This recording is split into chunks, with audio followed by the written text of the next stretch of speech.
Buenos dias, damas y caballeros. This is our follow-up vlog doon sa earlier vlog ukol dyan sa threat ng isa sa pitong strong political parties dyan sa Kongreso, itong National Unity Party na second biggest with 40 congressmen as members. So we were talking earlier about itong threat nila para mag-aklas, pero mayroon pa mga hint na magiging miyembro na daw sila ng opposition, maging parte na lang sila ng opposition kasi hindi naman daw sila inaalagaan, hindi naman daw, or kinakawawa daw sila, pinapabayaan daw sila. And as we reported earlier, sila rin yun last year na naglabas ng mga statements na they are not inclined to support the impeachment laban kay Sara Duterte. So ngayon, noon sabi natin nagpapahiwatig lang yan, naghihingi lang yan ng nagpaparandam lang yan, naghihingi lang yan ng kling kling, naghihingi lang yan ng something something, man lang yan, jukebox politics, jukebox politics. Hindi gagalaw ang political machine kung walang pera. Yun nga naging totoo, pera lang nga talaga, at inamin nila yan.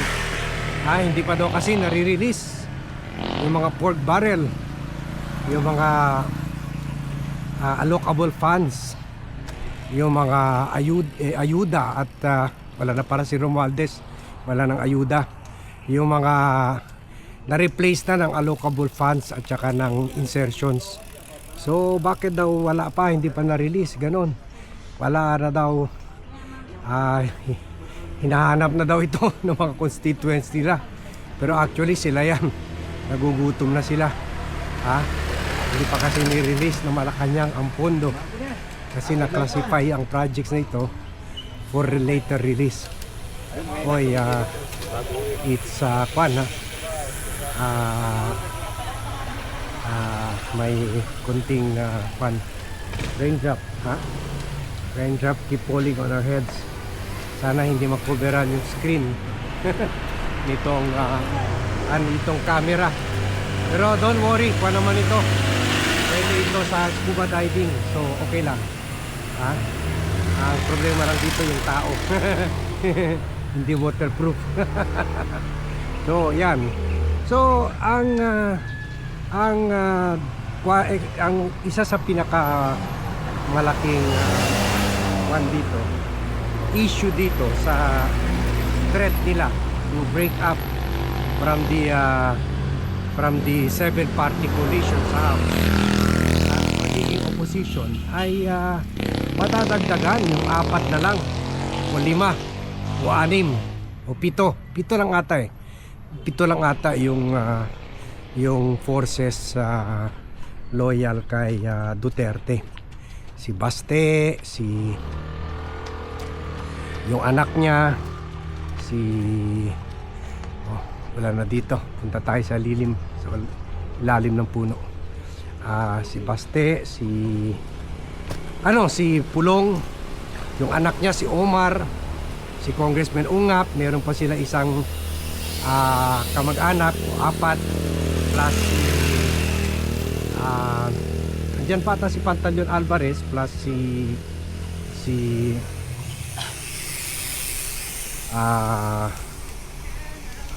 Paulo Marcoleta, at yun si Suntay. So mga pipito naman sila, so magiging 47 na, kung madadagdagan yung puwersa ng National Unity Party. So magulo na yan because 47, kung kahit mga 10 lang dyan na parati magsasalita, hihingi ng investigation sa mga di umano'y katiwalian sa Marcos administration, then they can really create trouble. Morning. Morning. Yan, masarap yan, no? Pagpunta kayo dito sa Timberland, ha? Bili kayo niyan, ha? Sige. Okay. Yun. So, ngayon kasi parang pinagtatawanan lang at binabaliwala lang. Nakita naman natin sa mga hearing, lalo na sa impeachment hearing dyan sa Committee on Justice. Sila Rufus lang, sila mga maingay dyan, pero madagdagan ng 40 yan, mga lawyers pa ng NUP, magiging kwan yan. So magiging forced to contend with yan sila kung mag-ingay rin sila kasabay ng 7 Duterte Black. Ang kwan talaga dito, ang main issue talaga dito ay parang bina-blackmail nila. Yan na ba talaga? Ayaw ko yung music dito. Dapat pinagbabawalan na yan kasi pupunta ka dito para kami nga may bahay kami sa yung original house namin dyan sa Quezon City. In fact, registered voter pa rin hanggang ako nandiyan ngayon. Although, andyan pa naman yung building namin, pinagrerentahan lang yung mga floors. Kasi partly pumunta kami dito para sa katahimikan eh. Tapos itong mga biker nito. Kaya pasok na lang tayo dito lang tayo sa entrance ng subdivision, pasok na lang tayo sa loob. Kasi bawal sila. Pag weekdays, bawal sila sa main subdivision, main road ng subdivision, hanggang sa entrance road lang. So doon lang tayo. Baka ma-copyright tayo sa music na yan. So yan ang nangyari talaga dito. This is it is as if they are blackmailing the president, kumbaga, sige maglabas, kung hindi ka maglabas ng pera, aaklas kami. Kung hindi ka maglabas ng pera, magjo-join kami sa puwersa ni Sara Duterte at we will create trouble. Magkikipagdebate kami sa inyo sa pabor laban sa impeachment ni Sara. Marami kami, 40 kami, ganun. So this is actually a blackmail on their part against President Bongbong Marcos. Mina-blackmail nilang presidente. Ilabas mo na! First quarter na! Matatapos na nilang yung first quarter. Kasi middle of March na tayo. Hindi pa pinapalabas yung budget. Ilabas mo na! So dito dito matetest yung result ni President Bongbong Marcos. Dito makikita natin kung bibigay ba si President Bongbong Marcos o ito bang mga political parties bibigay. Kasi dalawa lang mangyari dyan sa deadlock na yan, sa threat nila na yan. Either maglabas na si President Bongbong Marcos ng pera natin. Sana nga dapat hindi na ilabas kasi sabi ko sa inyo, sabi ko sa inyo, from 13 trillion naging 17 billion na. Ibig sabihin nag-increase 3 years parang ang Marcos administration, nag-increase na to by 4 billion. Nadagdagan na ng 4 trillion. Nagdagdagan na ng 4 trillion.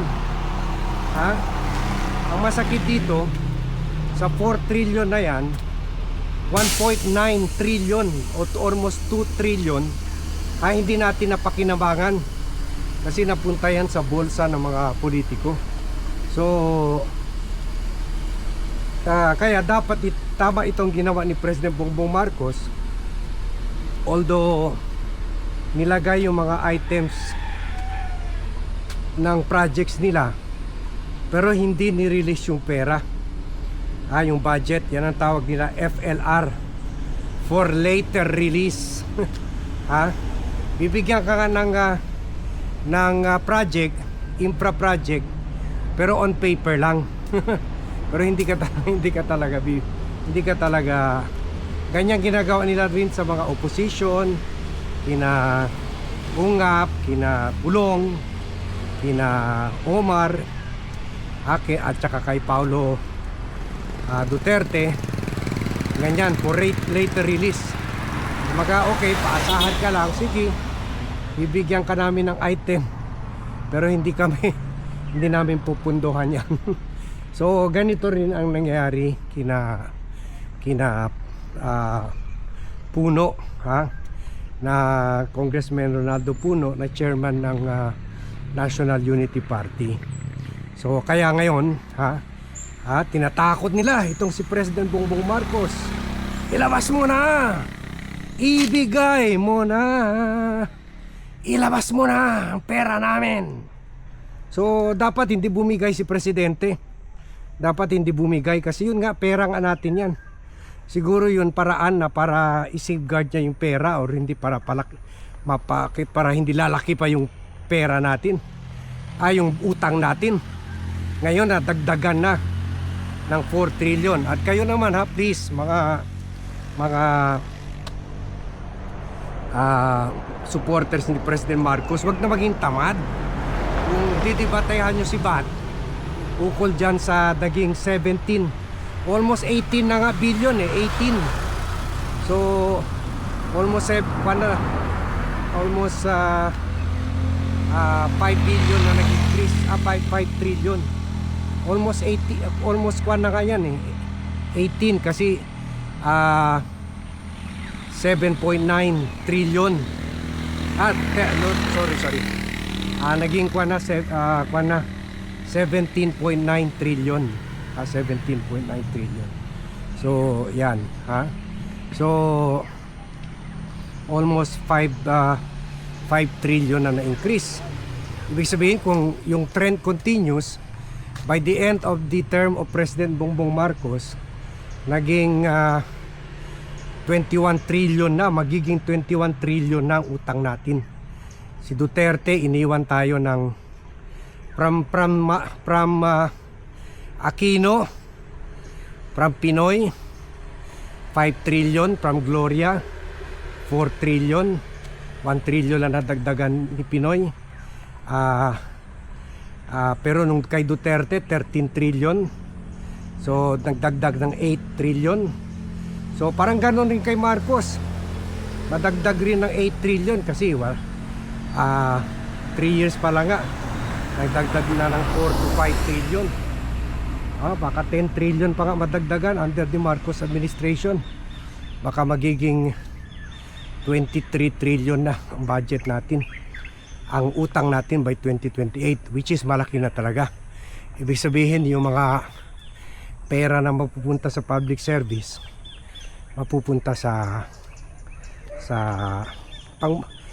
pambayad ng utang na wala naman tayo nakinabang. Sana kung may nakinabang ba kayo sa 8 trillion na utang ni Duterte, may nakinabang ba kayo sa 4 trillion na utang ni President Marcos? Wala. Kaya sana ganun na, sana natuto tayo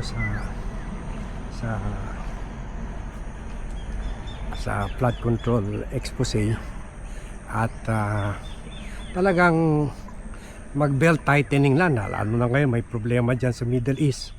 Mag-belt tightening na tayo. Huwag na i-release yung pera nila.